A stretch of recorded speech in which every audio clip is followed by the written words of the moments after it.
Test, test.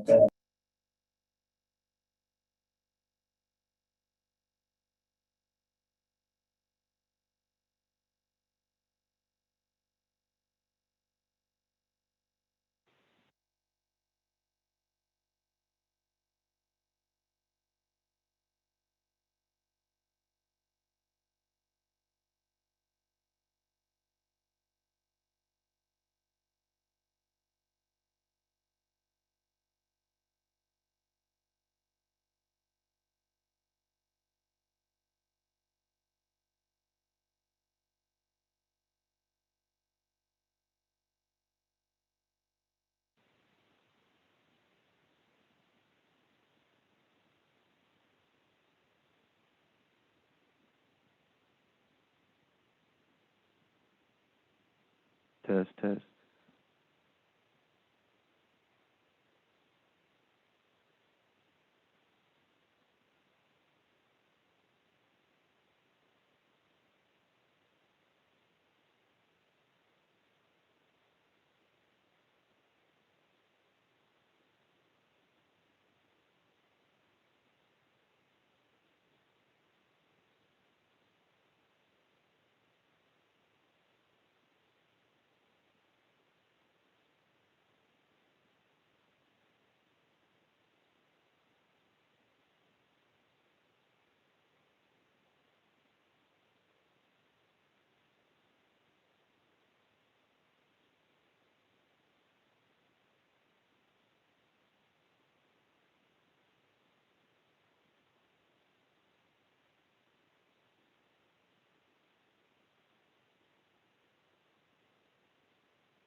All right, hello, welcome.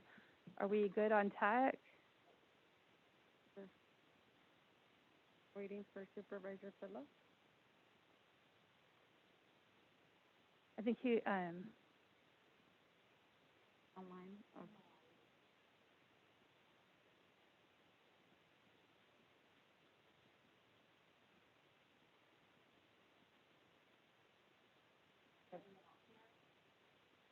See Supervisor Lejo and Supervisor Lopez. okay, Going. perfect. All right, it is Tuesday, June 8th, and we are going to convene the Monterey County Board of Supervisors. Could we get a roll call by the clerk, please? Sure. Let the record reflect all Board of Supervisors are present in the board chambers except for Supervisor Alejo and Supervisor Lopez that are present via Zoom, and Supervisor Phillips is absent today. All right, thanks. He'll be joining us later, I believe. Supervisor Phillips will be joining us shortly. All right, thank you. Are there any additions or corrections for our closed session agenda today? There are none today, Chair. There are none. All right. We do have items number 1A through E on the closed session agenda today. Is there any public comment on our closed session agenda items? And I'm going to have to ask the clerk to call on public comment names for me, please. I believe I see Jamie raise their hand and Jennifer. They're on the panelist attendees list. All right, so Jamie, I'll let you proceed with public comment on our closed session agenda. Thank you for joining us. Thank you so much. Good morning, Monterey County Board of Supervisors. My name is Jamie Guglielmo, and I am a nurse at Natividad. I have worked there for over 5 years. Following our PERB certification of our union recognition card check within the last couple of weeks, I am here today as a representative of our nurses to ask that the Board of Supervisors immediately move to recognize California Nurses Association as our union. Today, Monterey County has the chance to demonstrate that they have they've heard their nurse constituents' voices, and they are ready to build upon our partnership and continue working with the nurses for the benefit of the people of Monterey County. Thank you. Thank you very much for your comments today. Next up, I believe we have Jennifer. Hi, good morning. Good morning, Monterey County Board of Supervisors. My name is Jennifer Jean-Pierre. I have been a nurse at Natividad in the intensive care unit for the last 4 years, and I am a Salinas resident. I am also the chief nurse representative for our union, California Nurses Association, NNU, for Monterey County.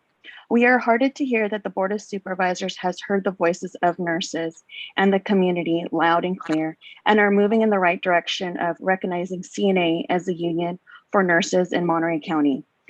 Fighting for union recognition has been an incredibly long process, and we are eager to close this out and begin a new chapter building a healthy, productive partnership with the county. Thank you. Thank you, Jennifer, for your comments this morning. Are there any other Zoom public comment? I don't see any other.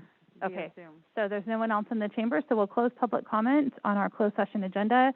I believe we have one announcement, a brief announcement from CAO McKee. Thank you, Madam Chair. I just wanted to let the public know and any staff that I understand there's a power outage over at our Schilling Place building, and the electric, there's a contractor working on that, so hopefully we'll get it up, but that might impact people's ability to, who work over there to access this meeting, and also public who are trying to get services over at Schilling. All right, well, best wishes to our contractors who are getting that issue resolved. And with that, we will recess into closed session for the Monterey County Board of Supervisors. We'll be back here at 10:30 to reconvene and continue with our business for the day. Thank you.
For the time.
Okay, sounds good. Hi, good morning. We have Gary on the attendee list with your hand raised. Can we help you? Yeah, I was just wondering if there's still time for a public comment For what item? for the COVID items today. Okay, yeah, they'll be doing public comment once we get to that item.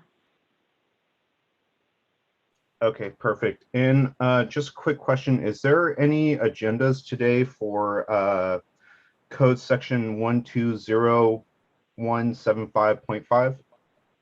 It's health and Agenda- safety. Yeah, we actually, whatever's on the agenda, that's all the information we have. Okie doke, thank you. Okay, thank you.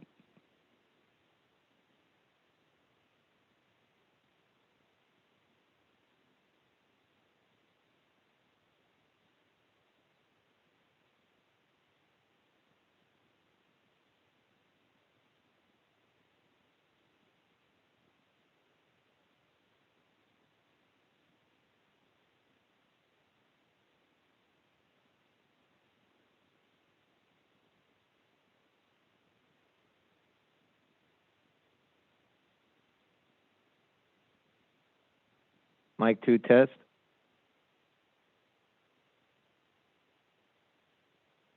Mic 3 test.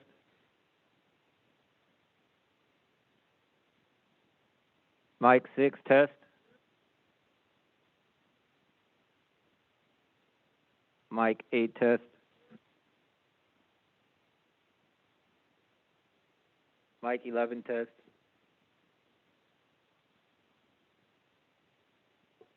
Mic 11 test.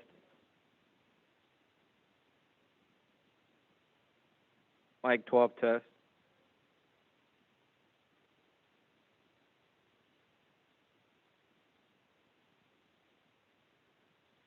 Podium mic test.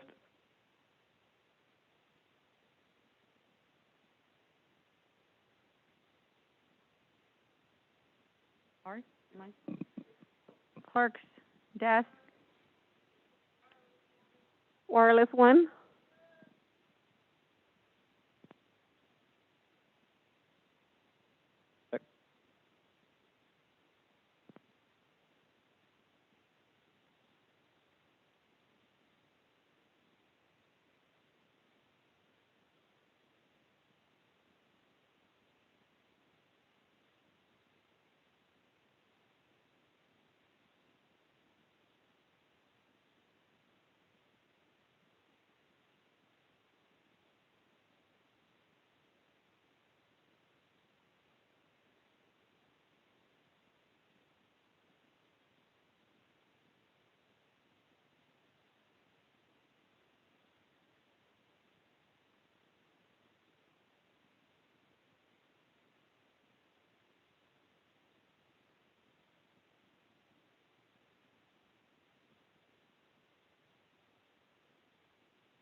Hi, good morning, Gomez J. I see you raise your right hand. Can we help you?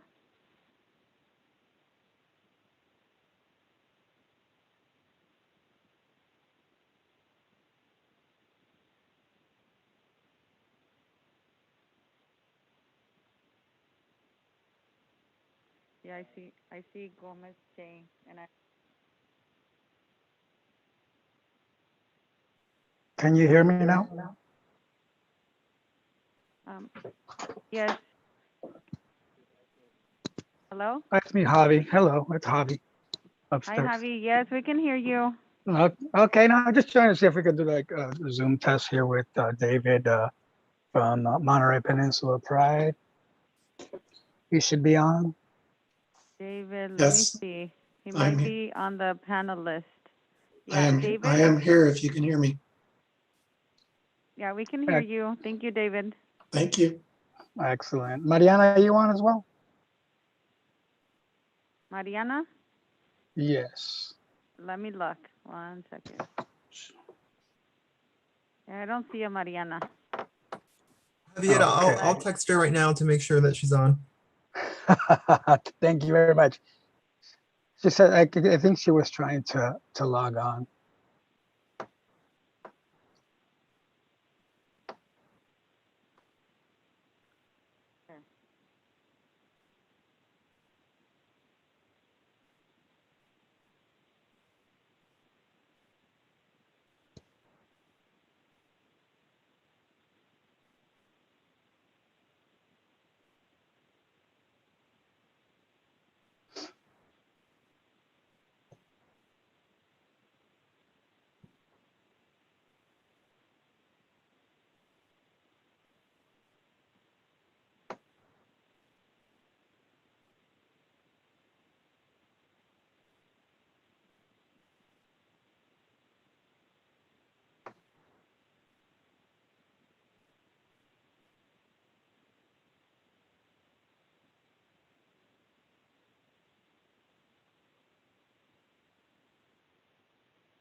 Hi, good morning, Stephanie Garcia.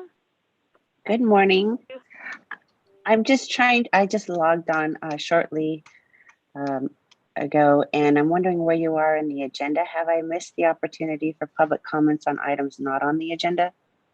No, we're gonna be reconvening on the regular items at 10:30. Okay. So they just recessed for closed session. Okay, perfect. All right. Thank you. You're welcome.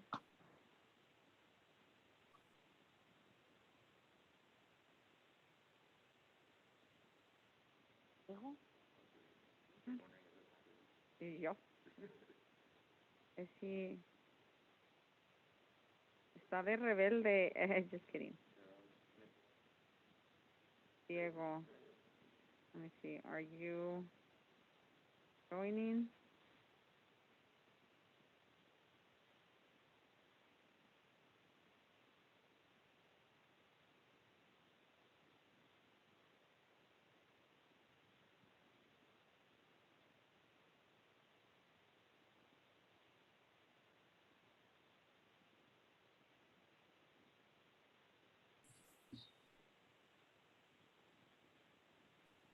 Hey friends, I think Mariana Redondo joined the call, but she's in the attendees Attendees? list and needs to be transferred over to a panelist. Okay. Let me go. Oy, Thank you.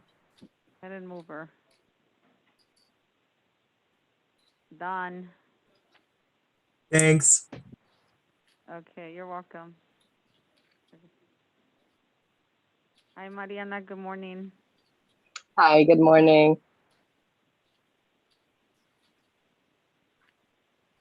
Thanks for having us, by the way. You're welcome.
Hi, Chris. Good morning. I see you're in the attendees list. Yeah, I'll go ahead and promote you. thank you.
All right.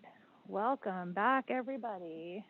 We are going to call to order the Pajaro County Sanitation District. It is Tuesday, June 8th. And could we get a roll call from the clerk, please? Let the record reflect all directors are present in the board chambers except for Supervisor Alejo and Supervisor Lopez and Supervisor Phillips that are present via Zoom. Great, thank you. I'd like to welcome, is it Maria Avila, who's with us today as our interpreter. Could you please make our announcements for those watching on Zoom? Buenos días, mi nombre es María Ávila, yo estoy aquí para los servicios de intérprete en español. En este momento tenemos los servicios disponibles vía Zoom, solo selecciona el icono global abajo de la pantalla. En este momento no tenemos los servicios de intérprete por llamada regular. Right, thank you. For anyone watching on Facebook Live or YouTube Live, you're also welcome to join us on Zoom at webinar ID number 224-397-747. Let's see here. We are going to start with the Pledge of Allegiance. And today I would like to welcome Eric Mora, who is a policy analyst for District 4, but also on the board of Salinas Valley Pride, to lead us in the Pledge of Allegiance. And then I welcome everyone to stick with us later for a very important resolution and a raising of our first ever Pride flag. here at noon out front. Do we have Eric on the line with us? Okay, wonderful. Eric, welcome. Thank you for joining us. Thank you for having me. Oh, good. Wonderful. Okay, thank you. And we'll have you lead us in the pledge. Okay. I pledge allegiance to the flag of the United States of America and to the republic for which it stands, one nation, under God, indivisible, with liberty and justice for all.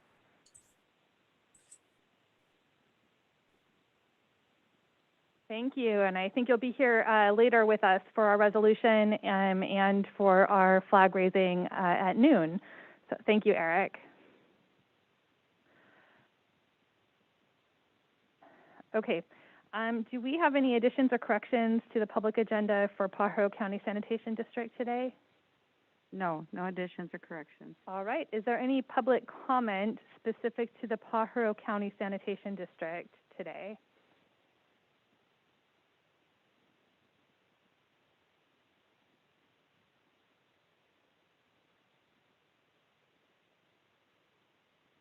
All right, seeing no one in the audience and seeing no one on Zoom, we'll close public comment and bring it back to the board. We have one item on our consent calendar for Pajaro County Sanitation District. Is there any board comment or discussion on this item?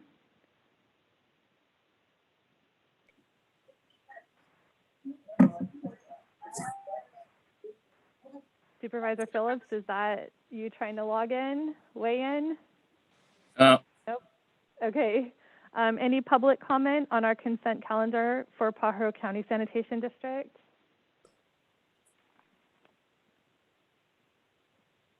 Seeing none, I'll bring it back to the board to entertain a motion. Move approval. Second. Okay, I have a motion from Phillips, a second from Adams, and we'll take a roll call vote, please. Director Alejo? Aye. Director Phillips? Aye. Director Lopez? Aye. Director Adams? Aye. And Chair Director Askew? Aye. The motion carries. We will now adjourn our Pajaro County Sanitation District, reconvene the Monterey County Board of Supervisors, meeting on our public agenda items. Once again, our webinar ID for anyone who wishes to join us on Zoom is 224-397-747. Could we get a roll call from the clerk, please? Let the record reflect all board members are present in the board chambers except for Supervisor Alejo, Supervisor Lopez, and Supervisor Phillips that are present via Zoom. Great, thank you. Are there any additions or corrections on the public agenda today? Yes, there is. One correction on item number 4 should read, reappoint Tina Nieto to the Emergency Medical Care Committee with a term ending date of June 8th of 2024. Wonderful, thank you for that correction. We can move right along to our ceremonial resolutions. Today we have ceremonial resolutions, item 2 and 3. Resolution 2 is a resolution commending Detective Brian Bubba Cluster upon his retirement from 25.5 years of public service with the Monterey County Sheriff's Office.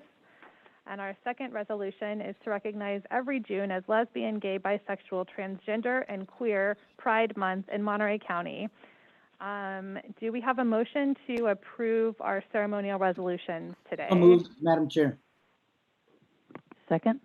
Okay, we have a motion from Alejo, a second from Adams. Is there any public comment on our ceremonial resolutions this morning?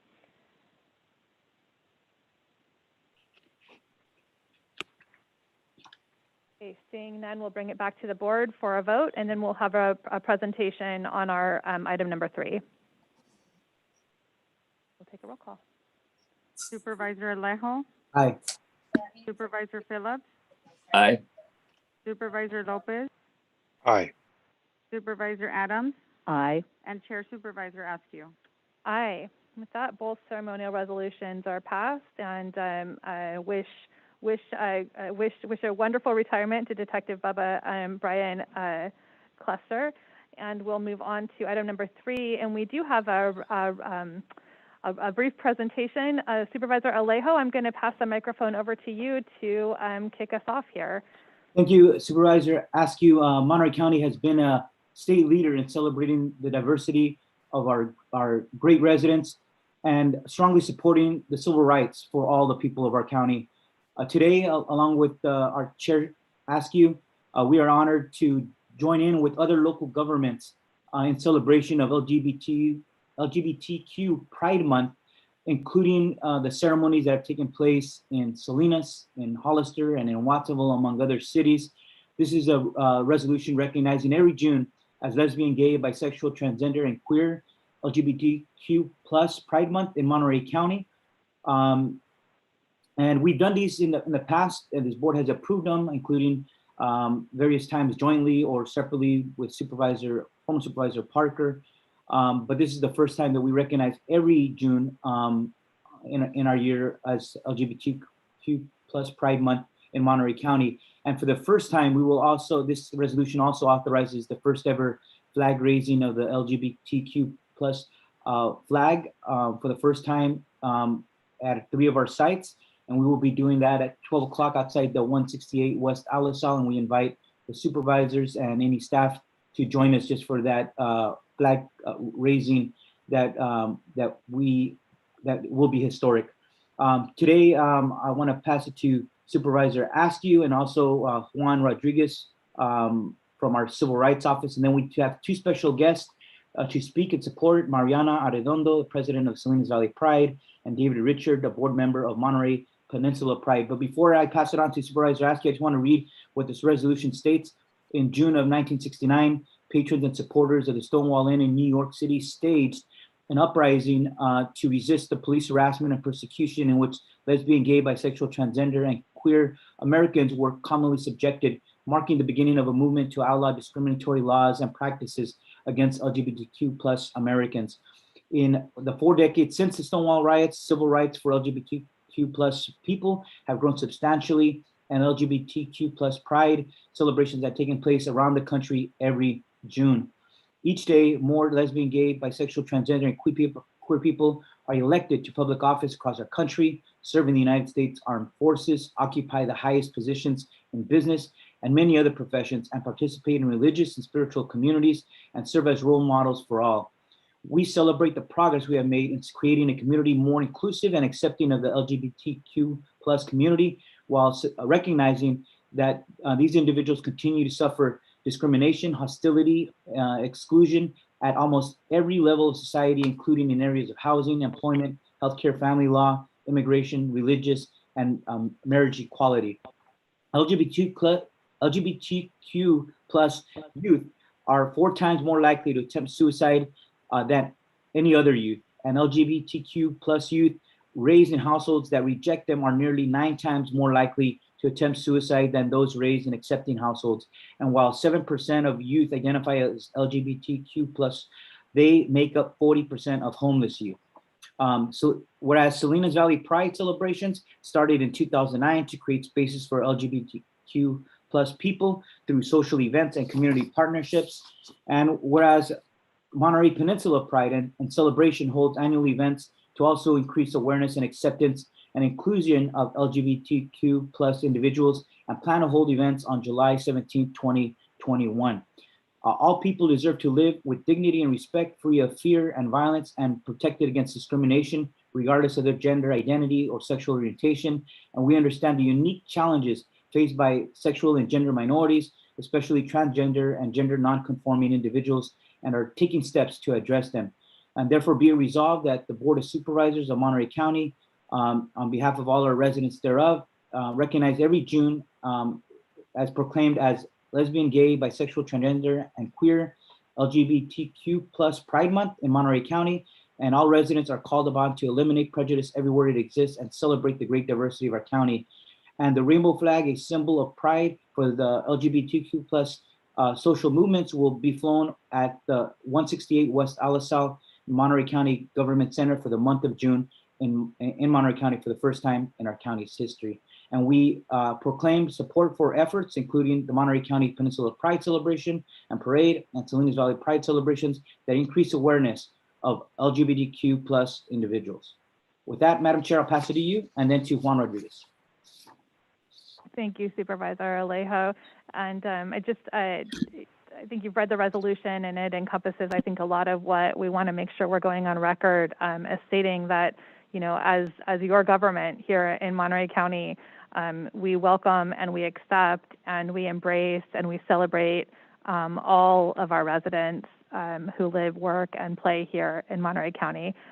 With that, I'll pass the microphone over to Civil Rights Officer Juan Rodriguez. Good morning, Supervisor Askew and supervisors, members of the public, and county colleagues. My name is Juan Rodriguez. I'm the Civil Rights Officer for the County of Monterey. I'm very happy to be here this morning and to have the opportunity to say a few words to mark the occasion. I'm grateful because for the first time in county history, we are raising the pride flag. I'm also grateful and feel very lucky to work somewhere where our leaders not only support, but truly commit to the values of diversity, equity, and inclusion.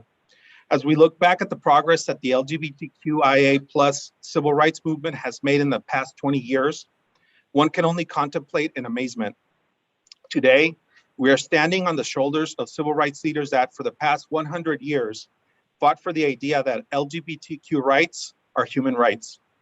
And although we have enjoyed great progress, let us not forget that we cannot sit back and become complacent.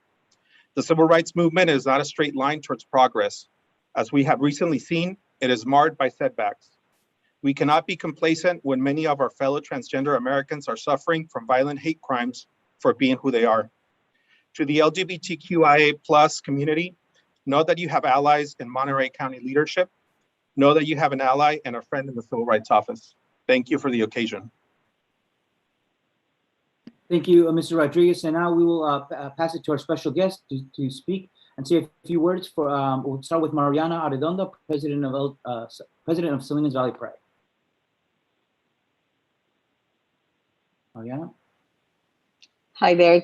Thank you so much for having me. Thank you so much for having us. And I do want to say I am very, very grateful for all of the support that we have been receiving from our community and our everyone in our city, as well as all of our neighbor cities and all of our government officials. We are really, really appreciative of everything that you have done for us, supporting us, supporting our families, and making sure that everyone in this county, everyone in these neighbor cities are safe.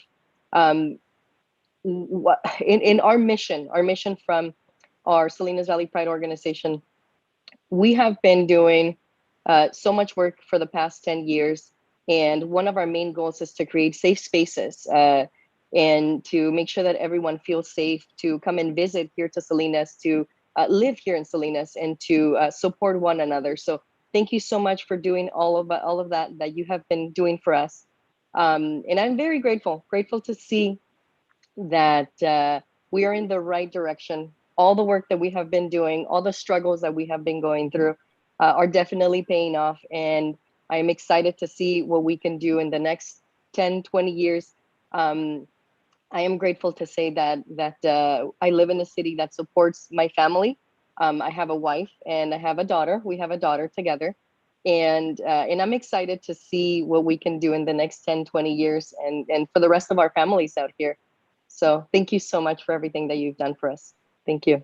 Thank you, Mariana, and we really appreciate your leadership and all the work that Salinas Valley Pride does for our county. Next, we want to pass it to David Richard, board member of Monterey Peninsula Pride. Good morning. I would like to thank the Board of Supervisors for this resolution. It's really an important message to the larger community about the importance of this, including LGBTQ folks in our community, including government. And one of the things that Monterey Peninsula Pride stands for is to work towards, and this is from our vision statement, a world in which our voices and perspectives are heard in schools, boardrooms, city halls, and faith communities. And this is a really good example of what that looks like when our local government recognizes the value of folks in our community to the wider community. I just want to also recognize in the resolution the important call to pay attention to LGBTQ plus youth. This is an important issue around the country in particular, and that message coming from you is important for our youth to hear, that their elected officials, their communities have are in supporting them and have allies, even if their families are not their allies. So that's a really important message. And I want to just thank the board for this resolution, and happy Pride, everyone. Thank you.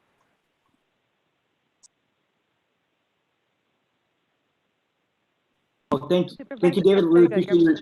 appreciate your leadership as well. And lastly, colleagues, I just wanted to say that these seem like just resolutions supporting all LGBT communities, but in other places here in California, some electeds, just for doing this, celebrating the diversity and the richness of all our residents, have come with backlash. At one point, the mayor in Porterville was recalled just for celebrating Pride Month. Most recently, a young Latina is facing a recall in Kingsburg just a few days ago because she also wanted to celebrate LGBTQ plus Pride in her city. So there's a lot of work still to be done. And I think we stand, and as more cities and more local governments stand in solidarity and stand up and saying this is the right thing to do, hopefully we change how communities respond when elected officials do the right thing. So with that, I'll pass it back to you, Madam Chair. Thank you. And I would like to welcome everyone who's available to come out as soon as we're done with our morning session. It should be right before noon today to stand with us as we raise for the first time ever the Pride flag out here in front of 168 West Alisal Street. And just again to thank my colleagues and all of our leadership here in Monterey County for making such a strong statement of support, but also embodying these values in our everyday activities, in our everyday work. And also, finally, I just want to give another shout out to all of our school districts as well, who've taken the leadership position of really clearly showing students in our communities that their lives matter, that who they are matters, that they're welcome and that they're safe, and that there are adults available to be safe adults if they need to speak to someone. So we hear you, we see you, and we're here for you. And please reach out to any one of us at any time if you need someone to be seen and heard. This message to all of our young people. With that, we'll close our ceremonial resolutions. We've already taken our vote. Thank you to our speakers. Thank you to everyone else who joined us today for this presentation. And we will gather outside in about an hour. Moving along to our appointments. We have appointments 4 through 16 on our agenda today. There was a correction made to item number 4. I believe it was the reappointing Tina Nieto, not to the Community Restorative Justice Commission, but instead to the Emergency Medical Care Committee. Other than that, everything should stand. Is there any board member who would like to pull an item from today's appointments? Move approval. Second. All right, we have a motion from Alejo, a second from Phillips. Is there any public comment on today's appointment calendar? Seeing none, we'll bring it back for a roll call vote. Thank you. Supervisor Alejo? Aye. Supervisor Phillips? Aye. Supervisor Lopez? Aye. Supervisor Adams? Aye. And Chair Supervisor Askew? Aye. All right. Thank you all for your service to our community as volunteers on our boards and committees and commissions. The motion carries, and we'll move on to our consent calendar. Today's consent calendar consists of items number 26 through 71. That's a lot of reading for those of you who read through our consent calendar items. Would any board member like to pull any item from the consent calendar? Supervisor Adams? Yes, I would just like to make a comment on item 66.1. Okay. Any other items to pull? I just want to comment on 64, Madam Chair, very quickly. Okay. I can't take notes here to keep track of this, so I'm going to ask Supervisor Adams to make her comments first, and then we'll circle to Supervisor Alejo to make his comments next. Thank you. This item is the response to the grand jury report on the short-term rental issue, and I want to thank staff for the changes that they made and for the acknowledgement of the enforcement issues that were raised in the grand jury report. I really very much appreciate that the voices of our district were heard and appreciate their action on changing their comments. Thank you. Great. Thank you, Supervisor Adams. Supervisor Alejo? Yeah, Madam Chair, very quickly on item 64, I just want to thank our IT team and Eric Chatham just for their bringing this forward to support the Golden State Finance Authority's Rural California Broadband Strategic Planning Application. And that would we would be part of other RCRC counties that would be trying to get funding for creating a broadband strategic plan specifically for our county. This is a critical piece in moving our broadband for all goals in our county. And I just want to thank our team for bringing this, and I'm strongly in support of this. Thank you. Wonderful, thank you. Any other supervisors who would like to pull or comment on any of our consent items today? Madam Chair, I just wanted to speak on that last item as well, working with RCRC to bring that forward in conjunction with everything else that's going on around broadband. You know, we've done some really great lifting at RCRC, and this is just the next step in that endeavor. And as we have additional conversations, know that the focus for so many of us continues to be those rural communities who lack access, middle mile, and final destination from the coast to the valley. You know, our communities deserve that access, and so the work is not over. In fact, I think we might have some additional lifts later on this in this agenda. Thank you, Madam Chair. Great, thank you, Supervisor Lopez. Let's see here, Supervisor Phillips, did you have anything to pull or comment on today? No, I'm good. Okay. I did want to make a couple comments or questions, and then we'll go out to public comment. On item number 58, which is our SB 823 plan for the fiscal year 21-22. This is our Juvenile Justice Realignment Block Grant Annual Plan. It's quite a lot of information in the report, and I would like to request a presentation to the board that just goes into some more detail about the plan.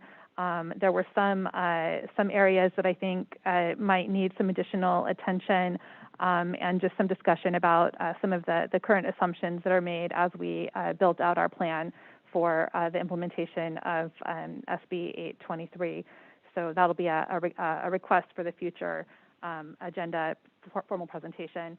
On item number 65, which is our countywide service agreement for language translation and interpretation services, this does allow us to have 12 vendors who are eligible on an as-needed basis for 3 years to provide sign language, Spanish language interpretation, as well as any other interpretation services that are required. And I was wondering if our Civil Rights Officer, Juan Rodriguez, was on the line and could just speak to briefly how county departments can access these services and how we can use this contract to ensure that we're meeting our Title VI requirements, especially for departments that don't have dedicated funding to be able to access interpretation services that are available through this RFP. Good morning, Supervisor Askew, Juan Rodriguez, again, Civil Rights Office. I didn't see the particulars of the contract. However, the board did approve last week, when it comes to ASL interpretation, some funding for our office. And I always make this offer to the department heads, but I'll make it again to the department heads. If anybody needs ASL interpretation, obviously there's a limit in the amount that was approved. They can contact our office and we can help them arrange not only the interpretation, but also the payment. And in terms of the language accessibility, meaning Spanish or any other spoken language, my understanding is departments should have a protocol with Language Line, for example, where they can immediately get on the line and be able to access interpretation services if a member of the public needs them for whatever language they need to speak. As you mentioned, Supervisor Askew, for Title VI, we have an obligation to serve the public in whatever language they need to be served. So Language Line is a huge resource. I would encourage them to use it. If anybody has any questions, please feel free to reach out to our office and we'll be happy to help them out with it too. Great, thank you, and thank you for all the work that your office did to get the county in compliance with Title VI and to make sure that we do have language translation services available, interpretation services available for all who need them. And just for anyone in the public, if you do have a need for language interpretation, please do let us know so that we can make sure we're providing that at our public meetings or in any of your interactions with our county services. And then my final question was, or comment was in regards to item number 69, which is the SB1 project list for years 2022 to 2026. This is traditionally for county unincorporated roads, and in District 4, we don't have many county unincorporated roads, but I did wonder if there was any consideration of the Davis Road Bridge project being eligible for these SB1 funds. And this may be a question we can circle back with staff on, but I did just want to call it out as being something that's been identified as a priority. But I was surprised to not see it on this particular list of projects. Do we have Randy Ishii on the phone? Sorry to put you on the spot, Randy. Madam Chair, I have my hand raised. And yeah, thank you. Thank you for joining us. yes, thank you, Madam Chair and members of the board. Randy Ishii, Director of Public Works, Facilities and Parks. That is certainly something we can explore in the next year's iteration of the SB1 project list. As you have noted, and as the board has noted, there are many needs throughout the county, and part of the action before you today is the action required by the state in order to acquire our SB1 funds for the year. And the list that we have currently is consistent with the 5-year CIP that is going through the capital improvement program approval process. So for the next year's iteration, we can certainly look into that further. It is a very vast need, and so we are doing our best as staff to make for an equitable distribution amongst the supervisory districts with county roads. So thank you very much, and I'm happy to work with you in your office down the road. Wonderful, thank you. And I think we do have a meeting scheduled at some point soon, so we'll talk more about it then. Okay, those were all my comments. We'll take it out to public comment. I see one hand raised. We'll welcome Cesar Laura for some public comment today. Cesar, thank you for joining us.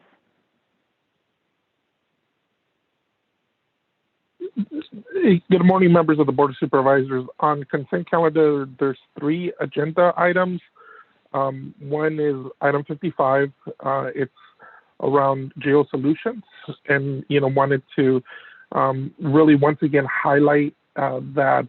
And it was at the Board of Supervisors when they first got their agreement that there's a lot of people in the community that really have concerns about their level of service and would really want to, urge the board to come back for a full vote and a report out on what they're doing and how they're doing it to have better community engagement.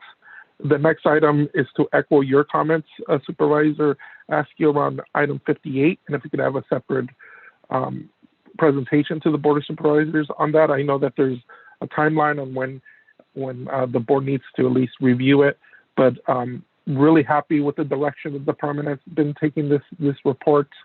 With our advice, they made some changes to the actual plan, but it's still not there, and there's still some work that needs to be done. But we have time to do it, considering that the new office that's going to review it is going to be established in this state budget and will open in January. And then the last item is item number 65 around translation services. Want to make sure that includes offices of the Board of Supervisors, and really want to thank Supervisor Askew and Supervisor Lopez for the community meetings they've had, and they've had translation services there. And so want to make sure that those services are available to your office to make sure that when you do engage in the community, it's inclusive, taking into consideration language and other translation needing for the community to have full engagement. So those are the 3 items I had comments on, and thank you. Thank you, Cesar, and thank you for taking so much time to read through all of our consent items.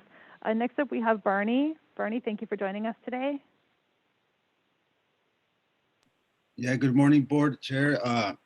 In regards to consent calendar, again, items 55, 57, and 58, just real quick, I just, as Cesar mentioned, regarding the Geo Services Solutions, understanding that I think Monterey County can do something a little bit better in instead of contracting with a national for-profit organization that has a lot of its stakes in incarceration and private prisons, and yes, understanding that I think Monterey County can do better when providing services to our community, to Monterey County community, and those that are in the system, been impacted by the system and have to navigate probation and all that entails, right? Also in regards to number 57, I think we need to continue to have these conversations in regards to how to repurpose the youth center under, during this shift in juvenile justice from the state of California while it enacted SB 823.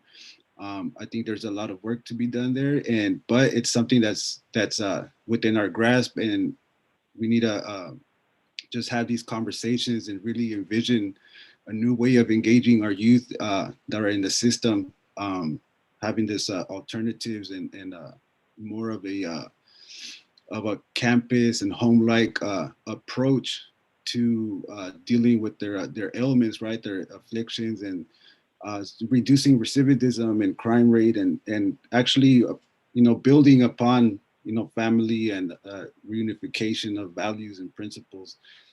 Also, in regards to 58, again, SB 23, yes, kind of reiterating what Cesar said, and also you, Madam Chair, there is a lot to work to be done here while this SB 23 is being enacted. Right now, we're working with the probation and the JDCC subcommittee to better understand the implementation, policies and practices that will be trickled down into Monterey County with the juvenile justice block grant funding. There is it's just that there's a shift, a statewide shift in dealing with juvenile justice, and I think Monterey County has a ripe opportunity to be a trailblazer and really show leadership in how we approach our youth, right? How do we create safety for the community, safety for the families, safety for the youth also that are involved in the juvenile justice system, and how to best promote, best practices so they can thrive and actually exit the system successfully. Thank you. Thank you for joining us, and thank you for your comments, Barney. Next up, we have Kim Semler. Kim, thank you for joining us. We'll give you permission to unmute and share your comments. Great. Thank you, Chair Askew and Supervisors. This is general public comment. I hope it's okay. And I want to say first, I'm speaking as a normal member of the community, not in any professional role that I have. So thank you for raising the pride flag and embodying the values that this represents in your everyday work. I'm also bringing up an issue related to values. I learned through a social media post that the county offers unpaid internships. Unpaid internships, first of all, raises that little red flag in my brain around legality, knowing that everyone I know who offers internships in ag and hospitality pays them.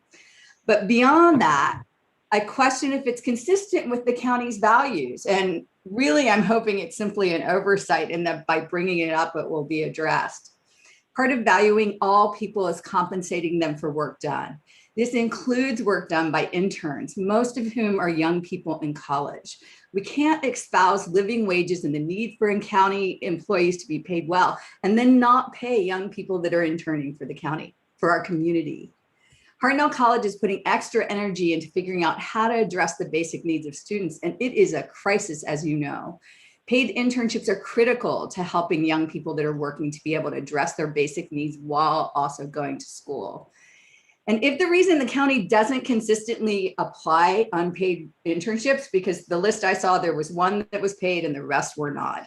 If it's administrative and you need an outside group to help, let me know. I can help facilitate it. I can bring community partners together to help this get done.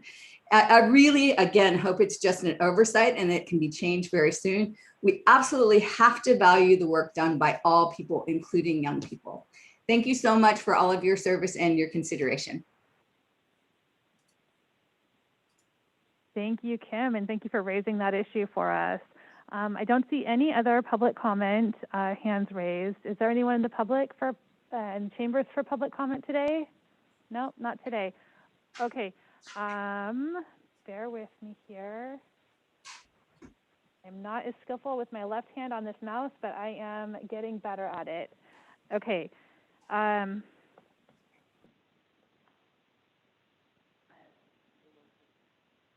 Oh, did we take a motion on consent? We did not take a motion on consent. Okay, so I'm happy to entertain a motion to approve the consent calendar. I'll move consent. Okay, we have two motions, so I'll take Lopez as a motion and Adams as a second, if that's all right. And we'll take a roll call vote. Supervisor Alejo, Aye. Supervisor Phillips, Aye. Supervisor Lopez, Aye. Supervisor Adams, Aye. and Chair Supervisor Askew. Aye. Thank you. Our consent calendar passes today. Okay, next up we have item number 17, which is other board matters. Item number 17 is a presentation by CAO Charles McKee to consider options to continue or disband the Board of Supervisors ad hoc committees. Charles, the microphone is yours. Thank you. Give me 1 second to try to share. If I can pull this off.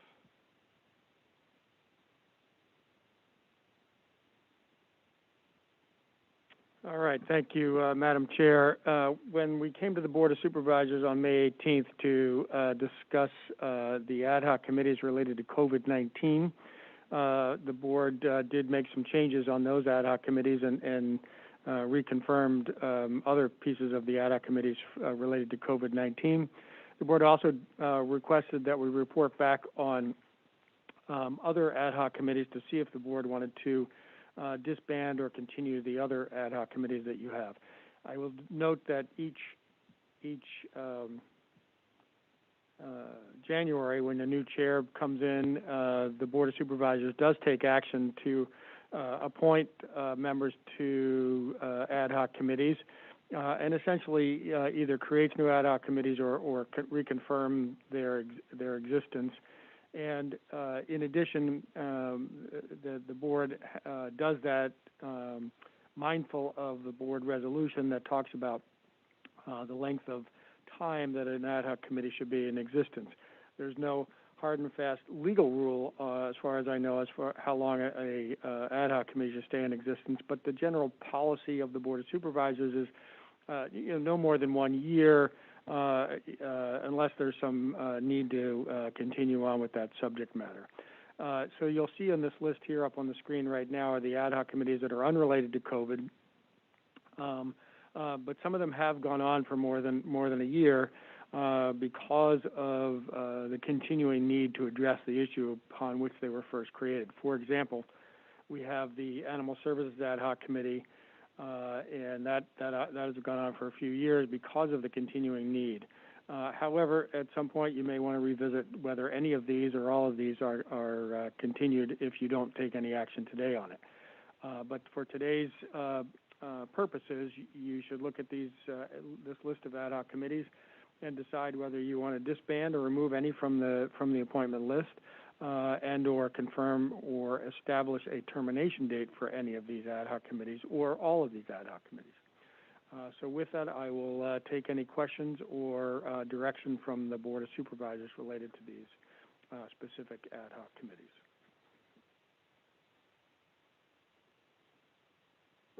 All right, I'll take it to the board. I see Supervisor Phillips. Yeah, I mean, I'm speaking specifically to the Animal Services Ad Hoc, and that's gone on a while, but it's been a lengthy process of us working in conjunction with the city of Salinas that Simone Salinas and I worked on to try to start getting the city and the county together with Animal Services, and we've been making progress. I would like to, and now Supervisor Lopez has taken on that.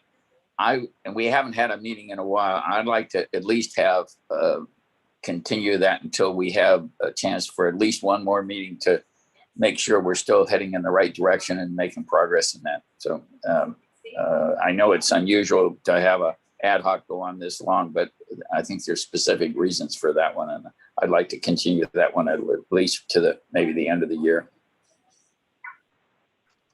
Agreed. Okay, so Charles, I'm going to have you take notes here. Okay, so so Supervisor Lopez, did you have, Supervisor Phillips, did you have any thoughts on any of the other ad hocs on the list? No, not really. Okay, Supervisor Alejo. Yeah, I'm good with the other, we're keeping the one Supervisor Phillips requested. The only other one I would keep, as we just reconvened it recently, I think in February, was the Downtown MOU Ad Hoc Committee. So we're going through revising, I think, 2 or 3 MOUs with the city that haven't been updated in quite some time. And also there seems to be a lot of potential activity in Old Town that might merit this committee at least going on for a year and then seeing where we're at and reevaluating a year from now.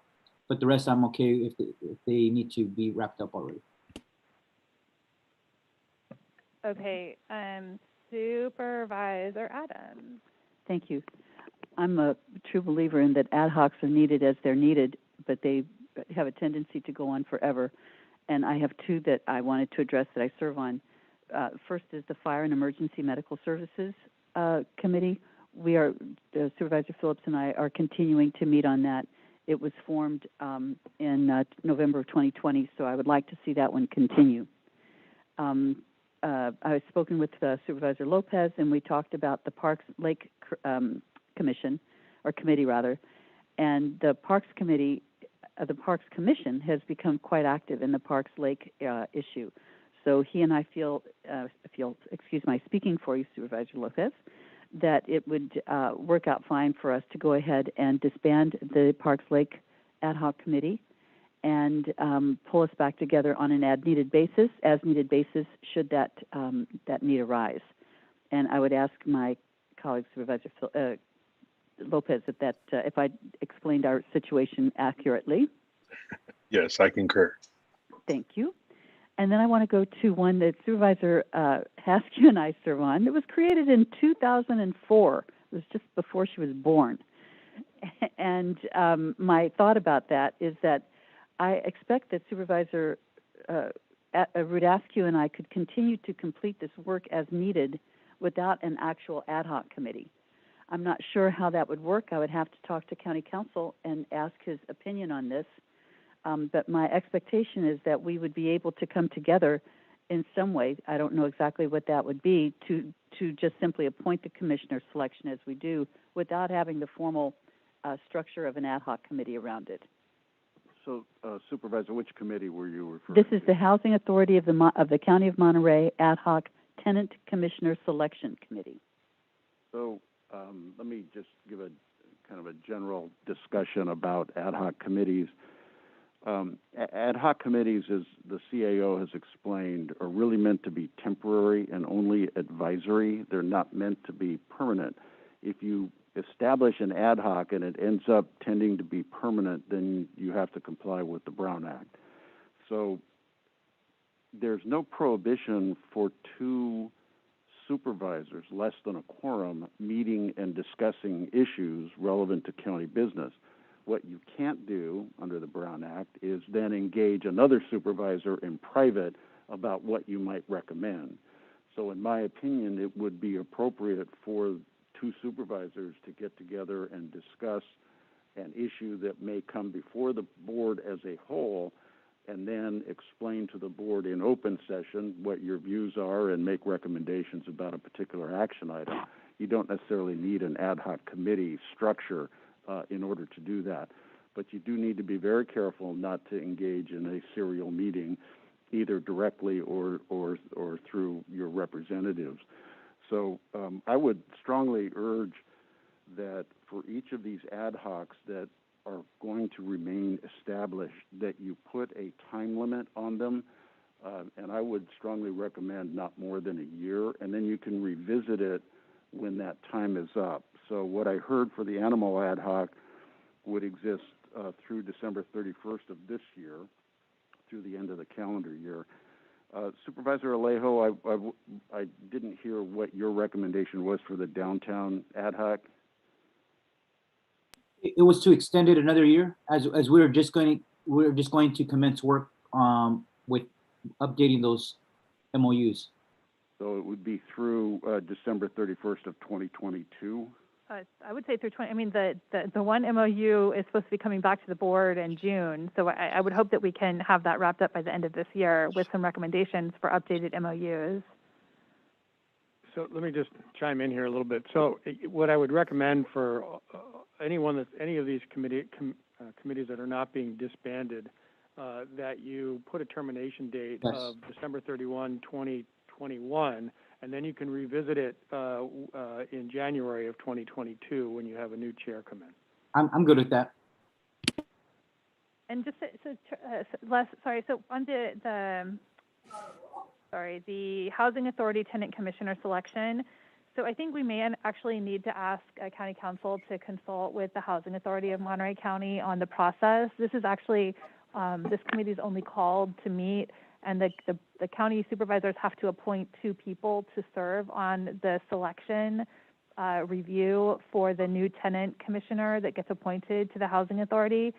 So we've called this an ad hoc committee, but it's not, I don't know that it technically falls under the classification of an ad hoc committee, but it just allows staff to know who to call on and who to appoint when the need to have the Housing Authority review a new tenant commissioner selection, which happens every few years.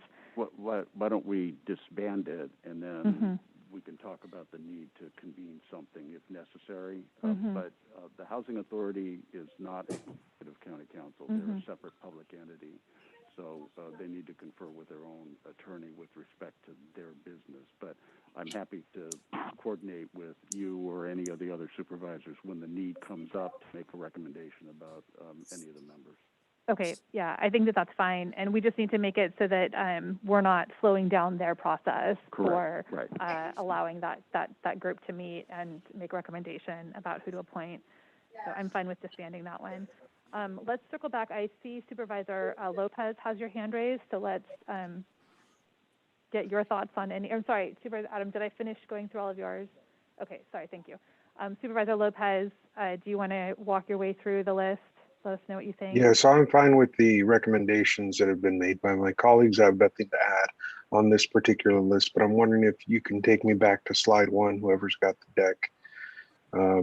Just wanted to put something on the radar in terms of the communications ad hoc committee. I do think that that's going to take on a different life. And so when appropriate, if now, I would recommend that we turn that into just a communications committee, not ad hoc, but a standing committee. And just based on the investments that we've made in positions and what we're seeing as the future communication needs of this county. So just wanted to put that out there in public so that folks know where my mind is. Thank you. And Supervisor Lopez, to clarify, are you asking to have that created as a standing communications committee unrelated to COVID, although they might address COVID? I think it can also handle COVID issues, but I think that given the staffing that we've given direction to invest in for the coming year, it's time to just create a communications committee standing. So I think the board would need to give direction to come back with a separate item to establish that as a standing committee. Okay, I concur with Supervisor Lopez. Could we have that be direction? Is that okay with others? Yes. Is there not work going on at this point with you and Supervisor Phillips, I think, looking at the entire committee structure?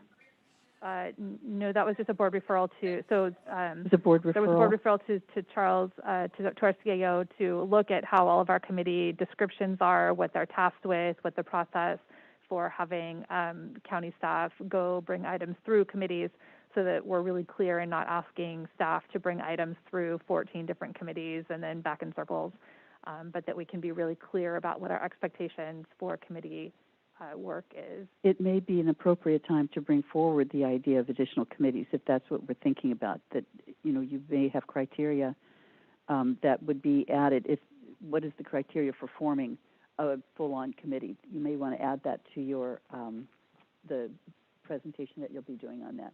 Because quite frankly, as I'm sitting here thinking, I'm thinking that we probably should have a standing hospitality committee as well. I believe that we continue to have an ag committee, and it may be time for that. But I think that, again, that would be subject to a real review of what the purpose and the rationale for having a committee in general is. Thank you. Thank you. Okay, so I think, let me go back to Supervisor Lopez. Did you have any other, did I already ask you, did you have any other comments on any of the other standing committees or the other ad hoc committees? No. I'm good. Okay. Thank you. Okay, very good. Thank you. Supervisor Phillips? No, I agree with Supervisor Adams about the fire and emergency, but we continue that through and we'll take a look at it at the end of the year as suggested by Les. Okay, and Supervisor, I'm going to make some comments first, and then I'll circle back around to everyone. So I think let's see here. Got my questions written down. So I guess one of the questions that I have is I'm not clear about what the board's expectations are for report backs from the ad hoc committees, like when they meet, if there's any, outcomes from the discussions. And I don't know if there's a way to have that brought back as just a memo on our board agenda that an ad hoc committee meeting was held, that the next committee meeting, just some way so that, because for those of us who don't sit on the ad hoc committee, I wouldn't know anything about any of these ad hocs that are listed here without having some way to have that brought back. Madam Chair, I think that could be folded into your referral on procedures and processes for ad hoc for committees. We could fold that in that you could have some, the ad hoc committee should report back to the Board of Supervisors on some periodic basis, whatever it is. Okay, yeah, that would be great, because I would like to know, what's happening with farm worker housing or with fire and emergency medical services, or what kinds of issues are being discussed. And so then the other question that I have is that just clarity on how the various ad hoc committees are supported by CAO staff or department staff. And in my experience, I've seen that sometimes it's the district office staff who really takes point on moving the conversations forward. And in other cases, it's departmental staff. And sometimes it's not clear who's really responsible for keeping agendas moving forward, providing the coordination, setting up the meetings, making sure that the right people are at the table, and ensuring that the follow-up occurs. So having some clarity around how that responsibility is laid out, and maybe that's just laid out when the committee is formed, who the assigned staff responsible is. But that would also be very helpful for me to navigate through the committees. Did you have a comment? I think that's a great idea. I would say that when the COVID-19 ad hoc committees were created, we asked the various committees if they needed staff, and uniformly they said no. So I'll just comment that way. But I think your point is well taken that when an ad hoc committee is created, we do need to have some guidelines about all these issues that you're raising, especially about if you need staff and how that would be handled. Otherwise, it's just left up in the air. Yeah, left up in the air with lots of ambiguity. And then sort of, I guess the last thing is that I think that it is important to the public that we find ways to be transparent and to sunshine the work that we're doing. There is a lot of work that the county does, and I think that it is important for the public to be able to see and hear about what it is that we're doing. And so things like, the animal services, and the farm worker housing, I would just be curious if there's a reason why we couldn't transition those into, if there is work to be continued, if there's a reason why we couldn't transition those into a standing committee, that again, at the end of the year, if we needed to disband the standing committee because the work is no longer necessary, that we could do that. But is there a reason why they need to remain ad hoc and not open to the public? Are you talking about any in particular? Yeah, any in particular, really. The animal services, the farm worker housing, the fire and emergency medical. It sounds like we're talking about eliminating the housing tenant commissioner and the parks. But is there a reason that the others couldn't be open to the public as formal standing committees?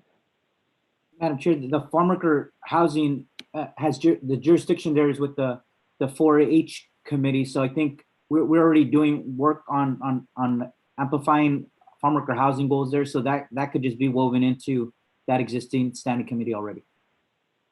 Okay, so we're going to say farm worker housing will be incorporated into the 4-H committee. Is there anything happening with the animal services that would require it to be ad hoc and not a standing committee? Well, I'd like to finish out and have at least another meeting on ad hoc and considering that at the end of the year, whether we're going to disband it, and then we can make a decision then to make a decision whether we want to either disband it or move forward to a full committee versus an ad hoc standing. I would agree. Okay, wonderful. I can defer to those of you who sit on that committee. And then on the Downtown MOU Committee, I know that Supervisor Alejo and myself just got appointed, and we are working closely with the City of Salinas on that. So those meetings are incorporating quite a few other folks on a as-needed basis. And hopefully we'll be able to have a new MOU brought back to the board for consideration before the end of this year.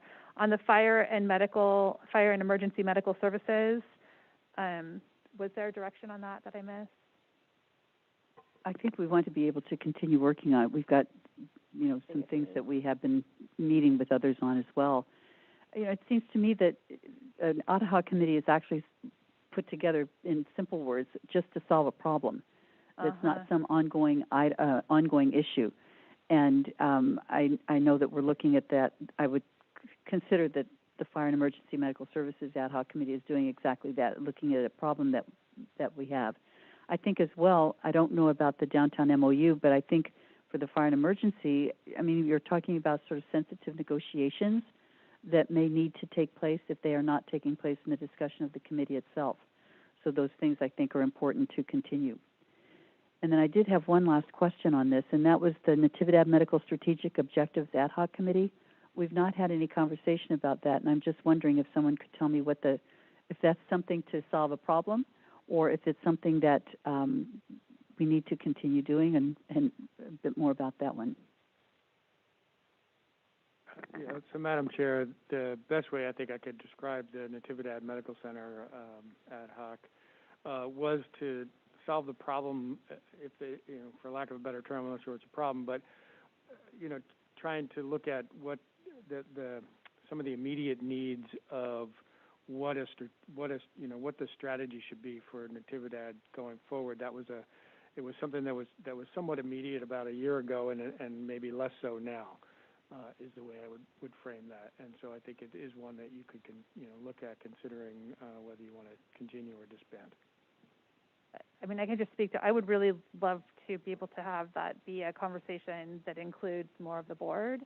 And I wasn't here when it was created, so I may have missed some of the context, but to me that seems like a fairly significant issue that I would think is deserving of some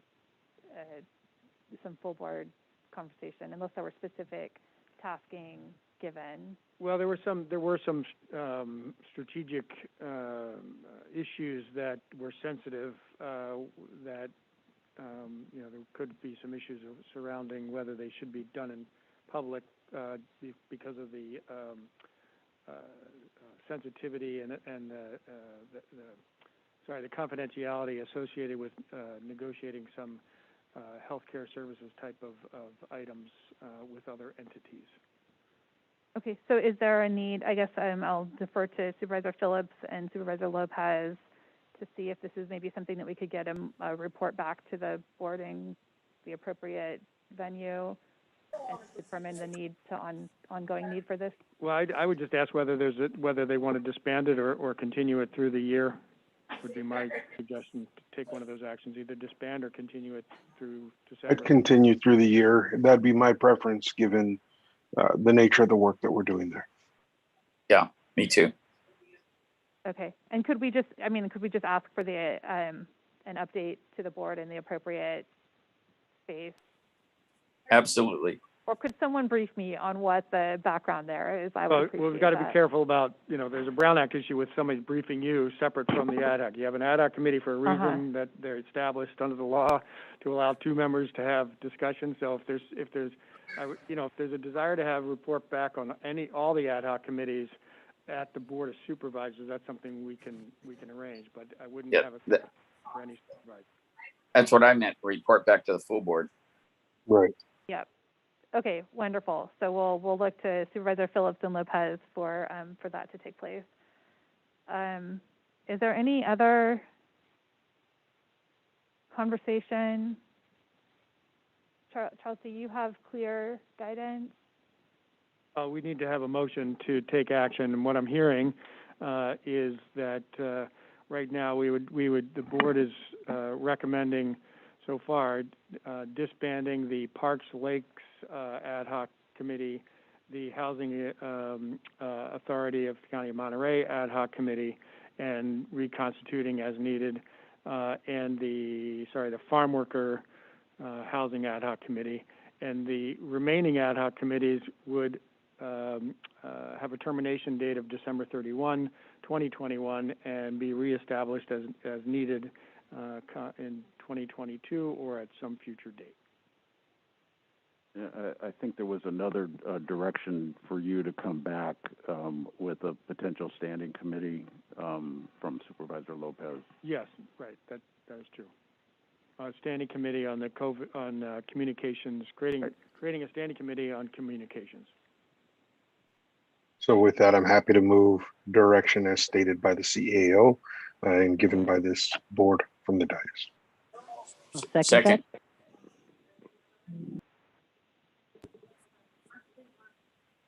You're muted, Madam Chair. I'm muted. You're back now. Am I back? Okay, sorry about that. And thank you, IT, for keeping me honest with muting my button here. With that, we have a motion, I believe, from Supervisor Lopez, a second from Supervisor Adams, if I'm recalling correctly. We need to take this out to public comment. Is there any public comment on this item number 17 on our agenda today?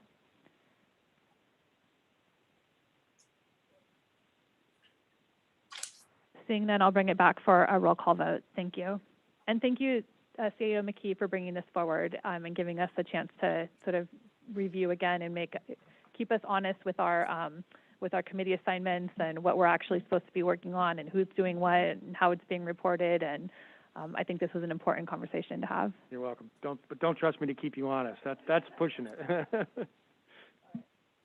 Supervisor Alejo? Aye. Supervisor Phillips? Aye. Supervisor Lopez? Aye. Supervisor Adams? Aye. And Chair Supervisor Askew? Aye. All right, with that, we'll move on to item number 18, board comments. Board comments. Who would like to go first? Any hands raised? Supervisor Adams. Thank you very much, Madam Chair. This coming Saturday afternoon, June 12th, the Robles Del Rio Neighborhoods Firewise Group and the Monterey Regional Fire Protection District will be hosting a defensible space boot camp to educate residents on strategies to protect their homes from wildfire. If you're interested in attending, please contact my office for more information. It's a free event, but a $15 donation is suggested to benefit the Cachagua Volunteer Fire Department, the Monterey County Regional Fire District's Benevolence Fund, and the Robles Del Rio Firewise Group. I want to specifically recognize Stacy Wood from the Robles Del Rio area, who's been instrumental in organizing the Firewise Group. Stacy is setting the example of what can be done at the neighborhood level to prepare for wildfire. I'm very appreciative of her efforts on these issues over the past few years, and she truly is making a difference in not just the Robles Del Rio area, but in the whole Carmel Valley. So thank you, Madam Chair. Thank you. Supervisor Lopez? Happy to jump in, Madam Chair. Just want to share a few comments. Specifically, last night I was in San Lucas with the community, sharing the great news and showing some initial renderings of the plans for the streets and curbs and sidewalks there. And the reactions from the community were unforgettable. It was just incredible to see the excitement that they shared. And so we're working on a groundbreaking day. Just wanted to share with the board that the kids from that community will be doing the groundbreaking. In fact, 3 of my letter writers were there for the meeting last night, and there was still a lot of disbelief, but it's exciting. And so wanted to share that with the board and with the community. And then just wanted to share, obviously, as we're seeing a lot of changes coming forward in the coming weeks in terms of rules around COVID, that I'm excited for the 4th of July in our communities. I know there's a lot of people making plans now about what that's going to look like. I'm starting to hear about parades and barbecues and continue to encourage people to stay safe as those come up, but really appreciate the opportunity to get back with community. And I lastly wanted to share that my complete team is now in Greenfield. Today I'm here in the building just in case we have IT issues, but we're excited that everybody else is there. And I've been there every day for the last couple of weeks and having a great time getting our office situated and being in the heart of the district in Greenfield. I want to thank this board for supporting that initiative. And with that, I will give back the mic, Madam Chair. All right, we'll cruise to Supervisor Alejo.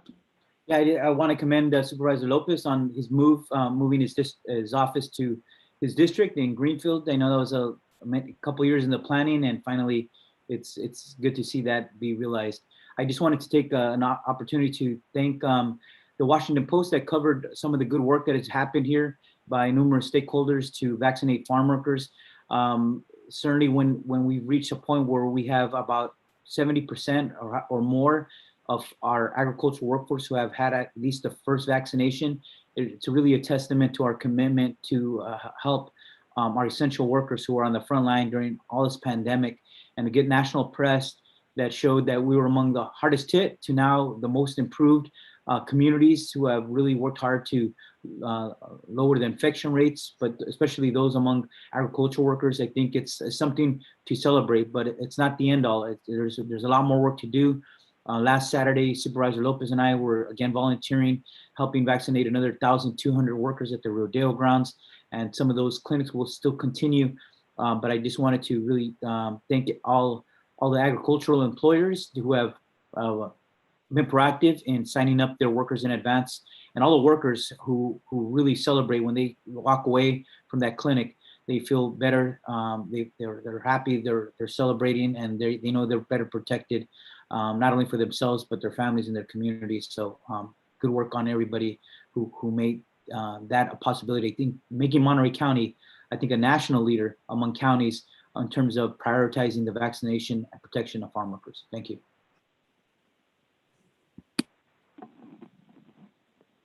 Washington Post, that's a pretty big deal. Thanks for mentioning that, Supervisor Alejo. I mean, it is a really big deal, and I think it's a huge accomplishment and worthy of celebration locally for what we've been able to achieve. We'll take it over to Supervisor Phillips. Thank you, Madam Chair. We had this last week, we had a kind of a renewed on the loud parties out in North County, and a number of citizens expressed concerns about that. Things had settled down some during COVID, and they seem to be cranking back up.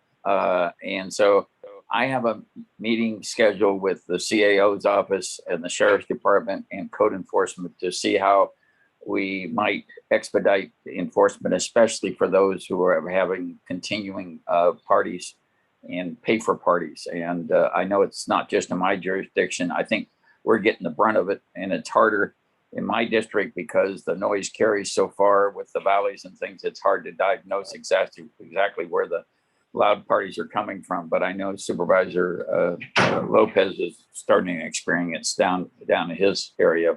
And we're not sending the loud parties down his way, but it's occurring. So that's something that the CAO's office and the Sheriff's Department and code enforcement are going to work to see how we can expedite enforcement on those ordinances. Thank you, Madam Chair. Thank you. I just want to briefly announce that on Wednesday, June 16th at 5:30, I'll be having my next community meeting Wednesdays with Wendy. We'll be talking about some of the summer recreation programs that will be available in District 4. We have guests from Marina, Seaside, and Salinas Recreation Departments who'll be sharing information about some of the programs for children's and community members who are looking to re-engage this summer. So everyone is welcome to join us on Zoom. We'll also be live streaming on Facebook. And then on June 17th at 5:30, we'll be meeting with the East Garrison community to start talking about what the election, a town hall just sort of about the election and everything that will go into the election that's being scheduled for next year. So with that, I think I covered everyone.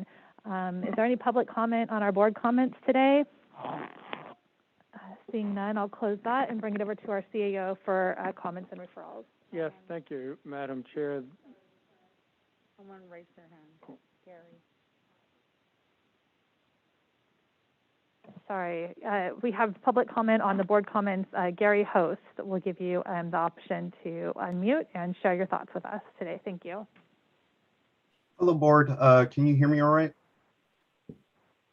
We can, yep, you're on the clock. Thank you for joining us. Awesome. Thank you, board. My name is Nicholas. I speak on behalf of the residents in Monterey County that are here with me today and watching this meeting live. Our mission is to restore our state of California local community. Monterey County residents believe there is a planned systemic attempt to force residents to get shot through AB 262, AB 389, and a patient's access and inoperable final rule CMS 911-5-F.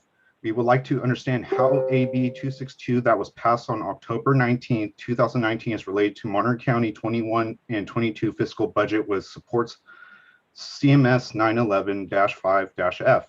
The CMS final rule requires hospitals, counties, and physicians to provide to the government patients' medical information, including but not limited to patients' current address, medical clinical notes, and most concerning are immunization records.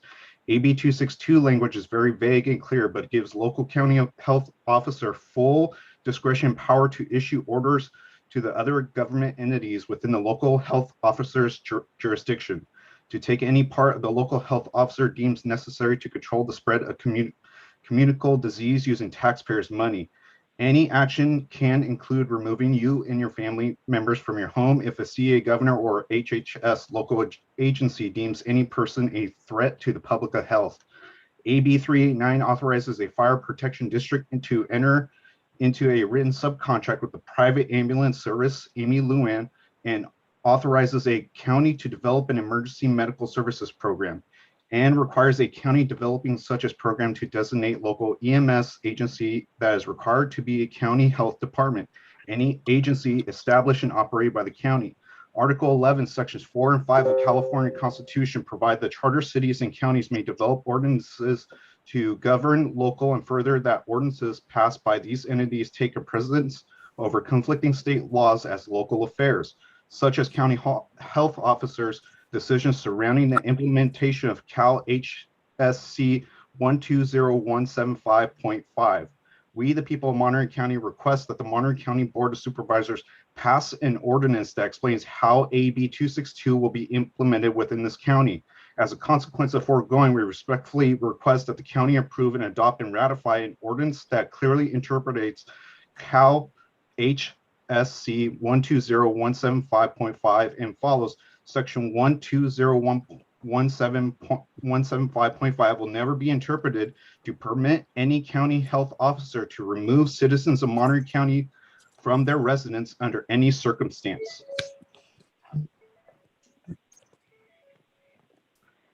Thank you for your comments today. Open meeting laws do require that we conduct our business in public, but does limit our discussion to items included on the posted agenda for a meeting. So this means that our board may not be able to directly respond to your public comment, but I do encourage you to communicate with us directly via email at cob@co.monterey.ca.us so that we can respond appropriately. With that, we'll close our board comments and take it over to our CAO comments and referrals. Thank you, Madam Chair. There are no, excuse me, no referrals this week. I would like to tear off of what Supervisor Lopez said about the changes in rules and guidelines associated with COVID-19. I know there's a lot of misunderstanding and confusion out in the public based on you have guidelines coming from the Centers for Disease Control at the federal level. You have the president making comments. We have at the state level, we have the governor. We have the California Department of Public Health. We have the Cal OSHA, which governs workplaces, and they're not all on the same page, and it makes it very confusing for the public. It makes it very confusing for businesses, as well as county employees and county departments. And we're hoping to put something out for the county employees and county departments soon that will help provide some additional guidance. It is very challenging to wade through the complex regulations and guidelines that are put out, especially when they're inconsistent with each other. So we are hoping to put something out for county employees and county departments to help guide us in the near future and then for the long term also. Thank you, Madam Chair.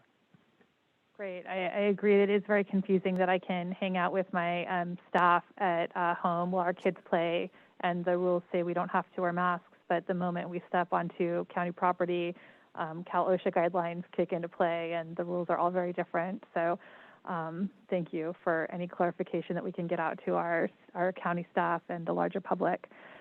Is there any public comment on the CAO comments? Otherwise, we'll move right into general public comment. All right, we will move right into general public comment. This is a time for anyone to comment on items that are not on today's agenda. I'll just do a quick time check. It is 11:55, and we have one more item on our morning agenda before we can head outside and raise our pride flag. So with that, I will welcome public comment. If you're on Zoom, please raise your hand so that I can call on you. And if you're in the audience, we will welcome Eric up to the podium to share your thoughts with us today. Thank you for joining us.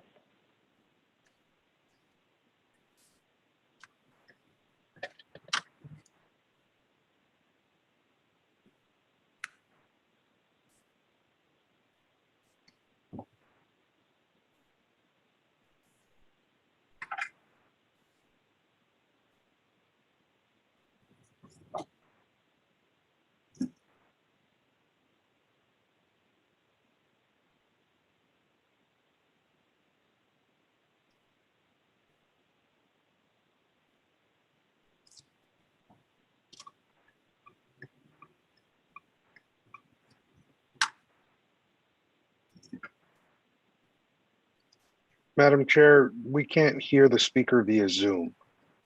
Sorry, thank you, Christopher. Speaking of, is the microphone pushed on, Eric?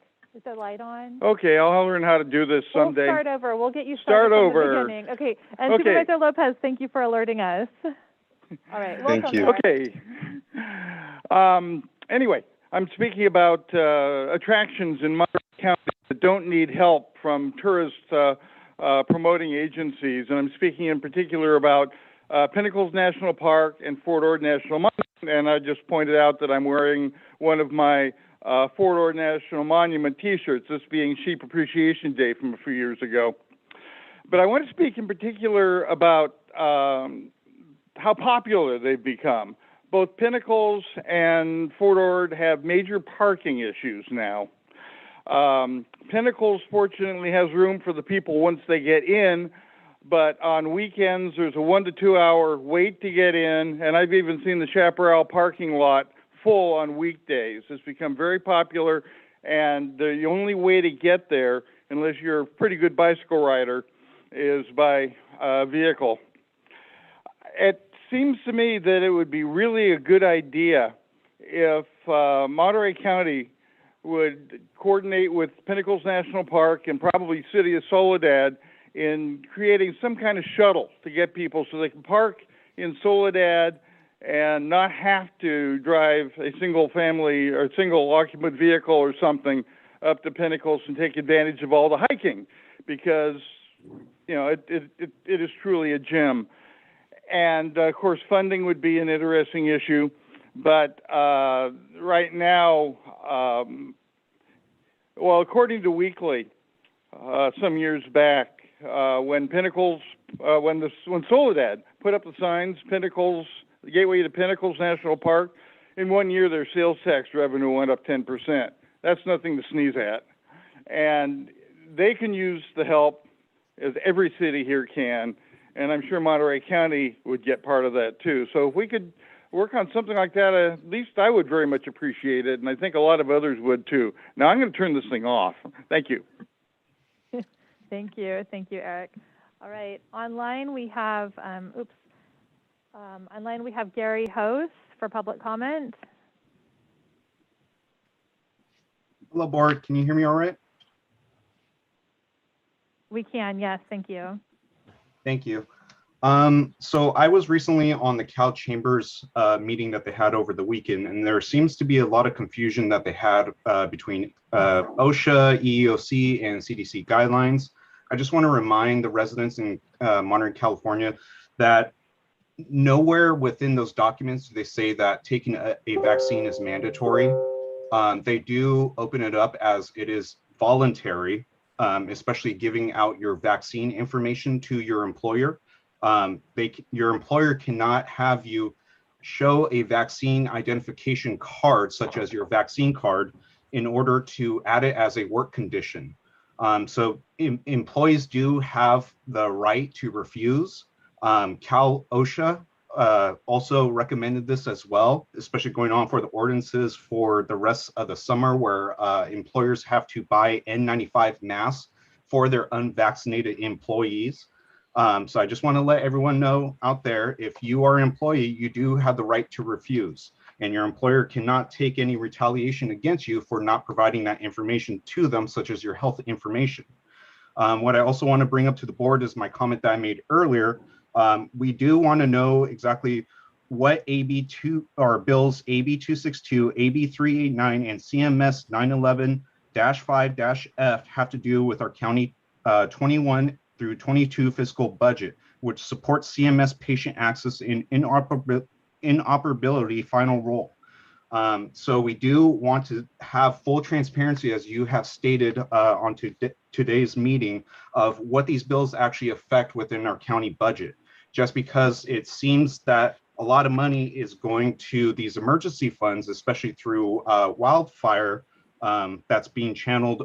Any money that's going through wildfire within California is being channeled through FEMA.